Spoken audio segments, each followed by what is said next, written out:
Hey guys, today day 3 of learning Bhagavad Gita with me. మనకి భగవద్గీతలో 5 మూలతత్వాల గురించి ఉంటుందన్నమాట. అది త్రూ అవుట్ భగవద్గీత ఉంటుందనుకుంటా. సో ఫస్ట్ వచ్చేసి భగవంతుడు, జీవులు, ప్రకృతి, కాలము, కర్మ. మనకి భగవంతుడు, జీవులు, ప్రకృతి, కాలము ఇవి దేనికవి కోరిలేటెడ్గా ఉంటాయి, అంటే పరస్పర సంబంధం కలిగి ఉంటాయి.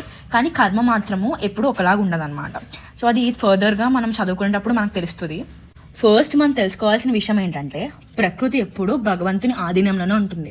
అది ఎప్పుడు దేవుడు కంట్రోల్లోనే ఉంటుంది. అంటే ఈ దేవుడు ఆ దేవుడు అని కాదు, ఏదైనా ఒక డివైన్ కంట్రోల్లో ఉంటుంది అనమాట. అంటే మనం అర్థం చేసుకోవాలి, ఏమైనా అద్భుతం జరిగింది అంటే దీని వెనకాల ఖచ్చితంగా ఏదో ఒక మోస్ట్ పవర్ఫుల్ కంట్రోల్ ఉంది అని చెప్పి.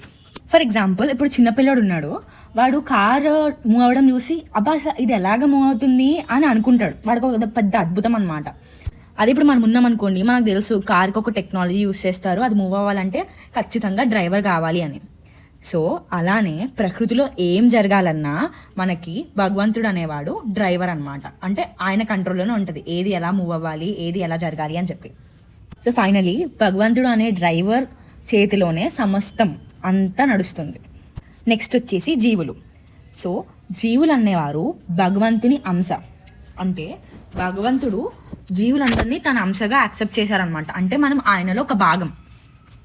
ఎలా అంటే సముద్రంలో ఒక్క చుక్క వాటర్ తీసుకున్నా దాంట్లో సాల్ట్ ఉంటుంది. అలానే ఆ భగవంతుని గుణాలు కూడా మనలో స్మాల్ అమౌంట్లో కలిగి ఉంటాయన్నమాట.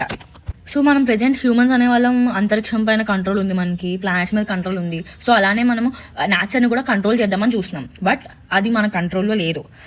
మనం ఎంత భగవంతుని అంశ అయినా ఆ నేచర్ మాత్రం కంట్రోల్ చేసేది మనల్ని సృష్టించిన ఆ భగవంతుడే.